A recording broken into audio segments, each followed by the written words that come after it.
आपके चैप्टर का नाम है जीवन की मौलिक इकाई। ये क्या है जीवन की मौलिक इकाई? कौन है? कोशिका। यस, कोशिका। और ये जो लिखे हुए माइटोकॉन्ड्रिया, प्लास्टिड या क्लोरोप्लास्ट और एक केंद्रक, ये राइबोसोम, गोल्जी, ये सब क्या होते हैं? ये कोशिका के भाग हैं, उसके पार्ट्स हैं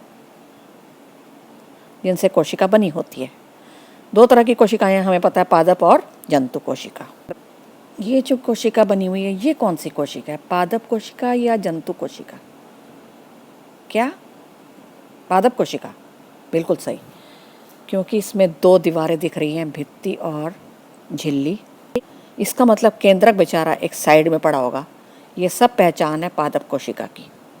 किंतु हमें पता है कि जंतु कोशिका में भित्ति नहीं होती, केवल एक ही दीवार होती है, यानी झिल्ली। पतली सी दीवार, झिल्ली। भित्ति मोटी होती है, झिल्ली पतली होती है। भित्ति रिजिड होती है, दृढ़ होती है, हिलती डुलती नहीं है ज़्यादा, लेकिन झिल्ली लचकदार, हिलने वाली होती है। और इसका मतलब जंतु कोशिका में रिक्तिका या राजधानी नाम की चीज़ नहीं होगी कि केंद्रक बीच में मिलेगा। कहाँ पे? जंतु कोशिका में। ये है भित्ति, बाहर वाली दीवार, और अंदर वाली दीवार झिल्ली। कौन सी मोटी थी? भित्ति। कौन सी पतली? झिल्ली। कौन सी दृढ़? भित्ति। कौन सी फ्लेक्सिबल यानी कि हिलने डुलने वाली लचकदार? झिल्ली। हाँ, अब ये आप देख रहे हैं बड़े बड़े कण पड़े हैं यहाँ पे, पदार्थ के कण, अणु कह लो, कण कह लो, छोटे और बड़े दिख रहे हैं आपको, कई आकार के। भित्ति क्या कर रही है? आंखें मूंछ के सबको जाने दे रही है, बड़े कण जाओ जाओ जाओ, अंदर जाना है, जाओ जाओ जाओ, जाइए, जाओ जाओ जाओ जाओ, एंट्री फ्री फॉर ऑल। ठीक है, छोटे कण बड़े कण जाओ, आंखें मीच के जाओ जी, भित्ति कह रही है। ठीक है, लेकिन झिल्ली, उसने उनको यहाँ पे रोक लिया आधे रास्ते, और उसने कहा कि कौन से वालों को जाने दे रही है आगे अंदर? सोचो, किसको जाने देगी? हाँ, छोटे वालों को जाने देगी, क्योंकि इसके खुद के भी तो छेद हैं, तो वो छोटे छोटे होंगे झिल्ली के छेद, तो वो छोटे कणों को तो अलाउ करती है, अंदर जाने देती है, बड़े आकार के साइज के कणों को रोक लेती है, जाने नहीं देती। ये सारी अंदर जाने की बात ही हो रही है, या बाहर जाने की बातें भी ऐसी सेम टू सेम होंगी? हाँ, सब बाहर भी जाने की सेम टू सेम बातें हो सकती हैं, परिवहन की बात हो रही है। ठीक है, अब आप बताएंगे इन दोनों भित्ति और झिल्ली में से एक दीवार तो ये वाली है, यानी पारगम्य दीवार है, और एक है वर्णात्मक पारगम्य कहलाती है। दोनों में से सोचो कौन सी होगी? पारगम्य, वर्णात्मक पारगम्य। हाँ, जैसा कि नाम बता रहा है, हमें आइडिया लग रहा है कि टोटली पारगम्य तो है, जो जाने दे रही है सारों को, फ्री फॉर ऑल, वो है भित्ति। तो ये भित्ति की बात हो रही है, पारगम्य पूरी तरह। ठीक है, और जिसको वर्णात्मक यानी वर्ण देख के, कलर देख के, अच्छा भाई तू तो आजा, तू काला तू गोरा है, आने दे रही है, वो कौन सी है भाई? झिल्ली। पदार्थों का अपनी अधिक मात्रा यानी उच्च सांद्रता से अपनी कम मात्रा यानी निम्न सांद्रता में जाना, क्षेत्र में जाना यानी गति करना विसरण कहलाता है। यानी सीधा सीधा किसी पदार्थ का एक जगह से दूसरी जगह किसी माध्यम से फैलना या जाना या गति करना भी विसरण कहला सकता है, ऐसे भी बोल सकते हो आप। केवल पदार्थ का इधर से उधर जाना, कैसे? किसी माध्यम के द्वारा। माध्यम क्या हो सकता है? वायु भी हो सकती है, जल हो सकता है, आदि। ठीक है, अब ये जो विसरण में फिर से ध्यान से देखते हैं, इसमें पदार्थों का ये भी लिख सकते हैं कि पदार्थों के कणों का अपनी अधिक, या लिख सकते हैं पदार्थों के अणुओं का अपनी अधिक मात्रा से कम मात्रा में जाना, वो भी विसरण है, ऐसे भी लिख सकते हैं। अब ये अपनी अधिक मात्रा कम मात्रा से क्या मतलब निकलता है कि जहाँ पे वो पदार्थ बहुत ज़्यादा पड़ा हुआ है ना, अधिक मात्रा में, वहाँ से ही सदा कम वाले क्षेत्र में गति करता है, कभी भी उल्टा नहीं जाता विसरण में, अगर आप सिंपल विसरण की बात कर रहे हैं। एग्जाम्पल है सेंट, परफ्यूम। अगर आपने एक कोने में रख दी और बाय चांस आप अपना ढक्कन यहाँ छोड़ गए, आपने ध्यान नहीं दिया, खोल गए, तो बहुत दूर एक लड़का खड़ा था, उसको भी सेंट आने लग गई जी। ये है तो विसरण ही एक प्रकार का, डिफ्यूज़न विसरण का ही एक रूप है ये, परासरण उसी के अंडर आता है। ठीक है, उसी का भाग है, लेकिन इसमें एक झिल्ली की भी बात की जाती है, इसकी डेफिनेशन में झिल्ली नाम की चीज़ को भी ऐड किया जाता है। क्या भाई? पदार्थ के कणों का अपनी उच्च सांद्रता क्षेत्र से, अधिक मात्रा वाले क्षेत्र से अपनी निम्न सांद्रता यानी कि कम मात्रा वाले क्षेत्र की तरफ जाना, गति करना। किंतु कैसे भाई? एक वर्णात्मक पारगम्य झिल्ली के थ्रू, उसके द्वारा जाना। यहाँ पर है एक एग्जाम्पल, एक उदाहरण परासरण का यानी ऑस्मोसिस का उदाहरण है, जिसमें एक बीकर लिया गया बड़ा सा और उसमें सेंटर में एक पारगम्य है ना, वर्णात्मक पारगम्य झिल्ली डाली गई है सेंटर में। अब आप कहोगे ये कहाँ से आ गई भाई, हम कहाँ से लाएंगे झिल्ली, हम कोई कोशिका को तोड़ तोड़ के लाएंगे बनाएंगे? अरे नहीं, ये जो बकरी वगैरह होती है, इनका जो ब्लैडर होता है, ठीक है, मूत्राशय, वो मिल जाता है, ये जो मीट की शॉप्स होती है वहाँ से मिल जाता है, वो झिल्ली है, उसको लगा दिया जाता है यहाँ पे, अगर एक्सपेरिमेंट करना है सच में।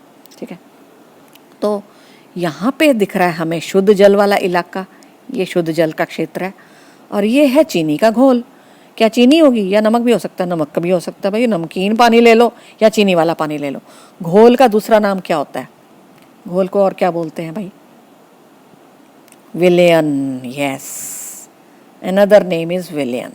घोल का दूसरा नाम है विलयन। हाँ, कृपया इसको याद रखिए। अब ये ए वाला एरिया और ये बी वाला और बीच में झिल्ली, ठीक है भाई, परासरण पढ़ने वाले हम। अब यहाँ पे है प्योर वाटर, शुद्ध जल, और ये है पानी घुला हुआ, मिला हुआ, जिसमें नमक भी डला हुआ, चीनी डली हुई है। और मान लो ये दोनों मात्रा बराबर है, मतलब ये भी 100 ml है, ये भी 100 ml, मान लो बराबर है दोनों एरियाज़ का जो भी पानी पुनी है। तो आप बताओ दिमाग लगा के, कहाँ पे जल की मात्रा अधिक है? किस क्षेत्र में, ए और बी में से? अगर जल ट्रैवल करे और जल परासरण करके दिखाए, जल के अणु परासरण करके दिखाएं, तो वो कहाँ से कहाँ जाने वाले हैं? आपको पता है परासरण में क्या होता है? अधिक मात्रा क्षेत्र से ही सदा कम मात्रा क्षेत्र में ट्रैवल किया जाता है, ये हमें पता है, इसी को परासरण बोलते हैं। तो अगर हम शुद्ध जल मतलब पानी के चलने की बात करें, पानी के अणुओं के चलने की बात करें परासरण की, तो कहाँ से कहाँ जाने वाले हैं? हाँ, जहाँ वो ज़्यादा होंगे कण, सीधी सी बात है, वो यहाँ पे ज़्यादा हैं कण, क्योंकि ये बिल्कुल शुद्ध जल है, प्योर है, तो यहाँ पे तो कण बहुत ज़्यादा हैं। 100 ml में पानी के कण भरे हुए हैं जी, सब जगह है। लेकिन यहाँ पानी कंपैरेटिवली तुलनात्मक कम हो गया है, क्योंकि नमक भी बीच में आ गया 100 मिलीलीटर में भाई, या चीनी आ गई। ठीक है भाई, इस तरह से सदा परासरण यहाँ पे क्या करके दिखाएगा? सी वाला ठीक है तीर का निशान, या डी वाला ठीक है? थोड़ा दिमाग लगाना, कौन सा वाला ठीक है तीर का निशान? ऐसे जाएगा या वैसे जाएगा? पानी चलेगा। यस, डी वाला बिल्कुल ठीक है कि सदा ए से बी वाटर विल ट्रेवल, पानी चलेगा अपने अधिक मात्रा वाले क्षेत्र से कम मात्रा वाले क्षेत्र की तरफ जाएगा एक झिल्ली के द्वारा। 1 लीटर जल डाला गया है, ठीक है भाई, दोनों में, इसमें भी 1 लीटर पानी है, इसमें भी 1 लीटर पानी है, ए और बी में बराबर। इसमें तो डाली जा रही है 100 ग्राम चीनी ऊपर से, इसमें डाली जा रही है 30 ग्राम चीनी, और इसको अच्छे से मिला दिया गया है। कौन सा वाला आपको गाढ़ा लग रहा है और कौन सा पतला लग रहा है आपको इन दोनों में से? घोल। अच्छा, पहले घोल का दूसरा नाम याद दिलाना, क्या होता था, भूल गई मैं।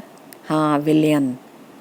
घोल का दूसरा नाम है विलयन। यस, ठीक है भाई। हाँ, तो कौन सा घोल दोनों में से या विलयन गाढ़ा कहलाएगा, कौन सा पतला? यस, ऑफ कोर्स, जहाँ पे ज़्यादा चीनी है, घोली गई है, वो होगा गाढ़े वाला। तो इसमें गाढ़े वाला है ए, एक गाढ़ा है, बी वाला पतला घोल कहलाएगा। ठीक है भाई। हाँ, अब गाढ़े और पतले के लिए एक और नाम भी होते हैं साइंस की भाषा में, देखो विज्ञान में। गाढ़े को बोल देते हैं सांद्र, तो इसके लिए सांद्र शब्द है। ये कैसा घोल है जी? गाढ़े वाला, गाढ़ा, इसको सांद्र भी बोल देते हैं, सांद्र। वेरी वेरी इंपॉर्टेंट टर्म, ठीक है। और बार बार हम एक और भी पढ़ते हैं, तनु। तनु नहीं, मैं किसी लड़की का नाम नहीं कह रही, ये तनु वाला घोल हो गया पतले वाला। ए वाले को ध्यान से देखते हैं, कोशिका को। यहाँ पे कार्बन डाइऑक्साइड दिखाई है, नीले नीले ये जो कण कण, ये सारे कार्बन डाइऑक्साइड के हैं। कहाँ पे आपके दिमाग से CO2 ज़्यादा पड़ी है, कण ज़्यादा पड़े हैं? हाँ, कोशिका के अंदर बहुत है, बाहर बड़े कम है। ठीक है भाई, तो आपका दिमाग क्या कहता है कि कार्बन डाइऑक्साइड चलेगी इधर से उधर? हाँ चलेगी, क्योंकि दोनों में अंतर है ना, दोनों क्षेत्रों में कार्बन डाइऑक्साइड में अंतर है, तो वह ज़रूर गति करेंगे उसके कण, तब तो करके दिखाएंगे। इसको बोलते हैं परासरण, कि यहाँ से यहाँ जाएगी CO2 या अंदर से बाहर जाएगी CO2। ये हो गया C और ये हो गया D। ठीक है, हाँ। तो सोचते हैं यस, अपने अधिक क्षेत्र से सदा कम क्षेत्र में ट्रैवल करते हैं अणु। आपको पता है कण, इसका मतलब ये वाला D सही है, C वाला बात गलत है, C नहीं होएगा। ये अंदर से बाहर जाएगी CO2। और ये तो कोशिका के लिए बड़ी अच्छी चीज़ है, हमारी कोशिका के लिए। भाई CO2 जो बड़ी गंदी चीज़ होती है, हानिकारक, वो बाहर जा रही है, इस तरह से बाहर फेंकी जाती है कोशिका के द्वारा। ठीक है भाई, अब आ जाते हैं B वाली पे। B में देखो ऑक्सीजन दिखाई गई है, ऑक्सीजन गैस, इसके कण दिखाए गए हैं अणु।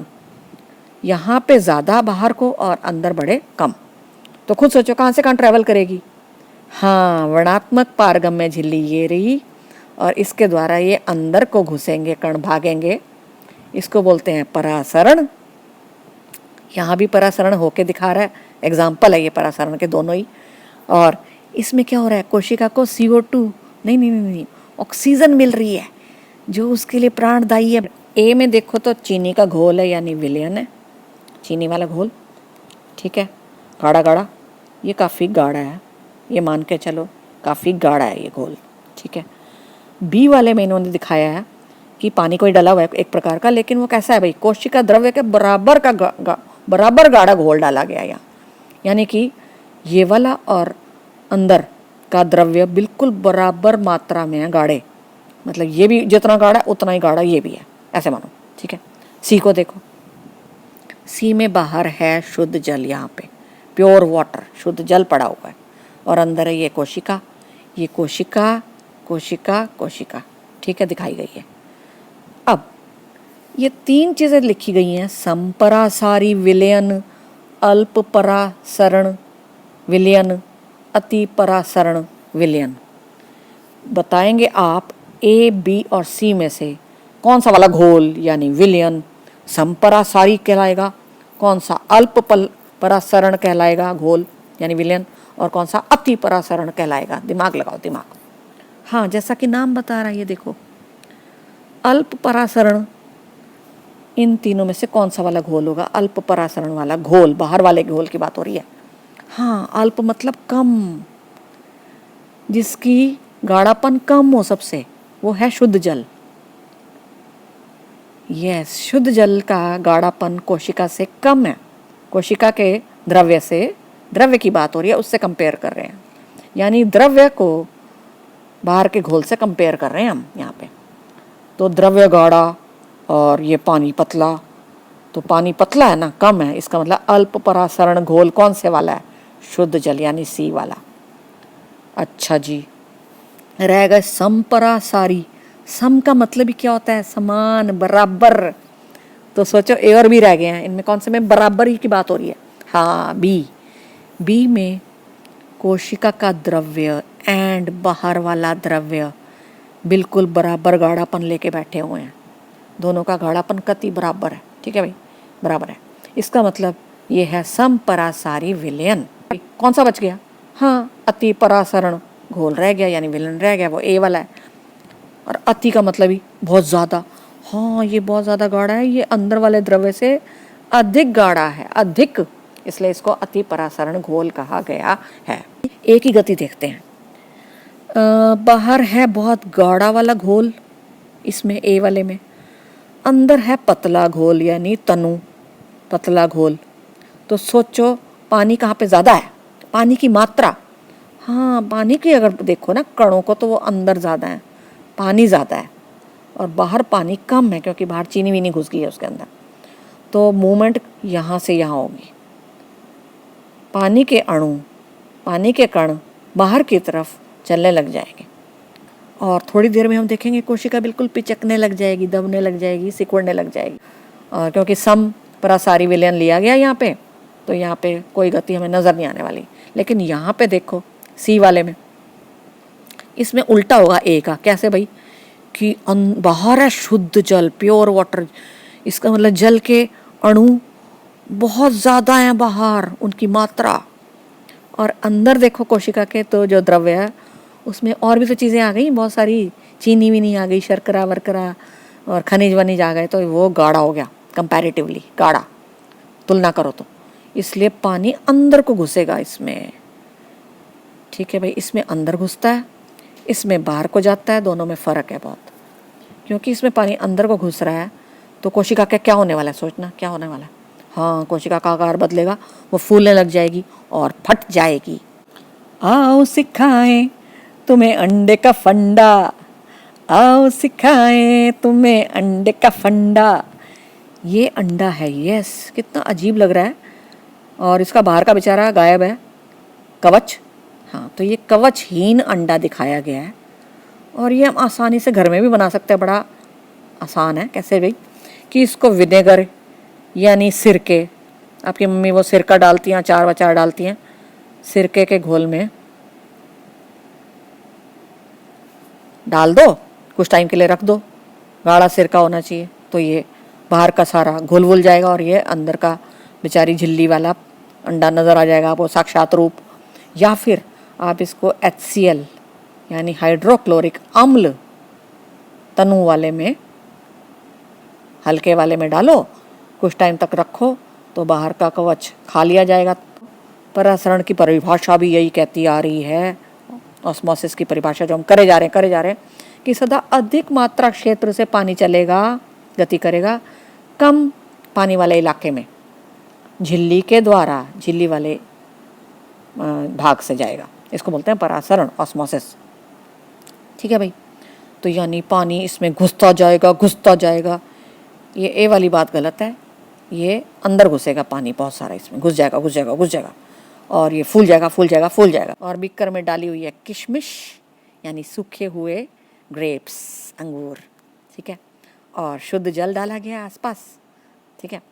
तो क्या होगा, दिमाग लगाओ, यस, वाटर विल एंटर, पानी घुसेगा, ठीक है भाई।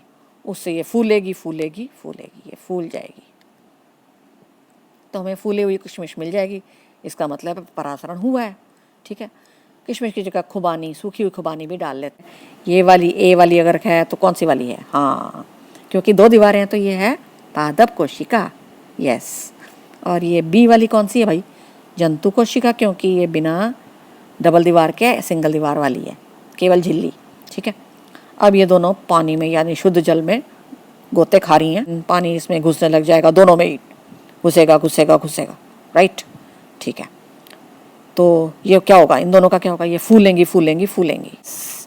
जंतु कोशिका फट जाएगी, अल्टीमेटली फूल कर फटेगी। क्यों? क्योंकि इसमें पतली सी दीवार जिसको झिल्ली कहते हैं वो है, जो कि बहुत फ्लेक्सिबल है, मतलब आपको पता है लचकीली है, पतली है, ठीक है, नरम है, डेलिकेट है। लेकिन पादप कोशिका में कौन मदद कर रहा है? अंदर वाली झिल्ली की, बाहर वाली स्ट्रॉन्ग भित्ति पड़ी हुई है।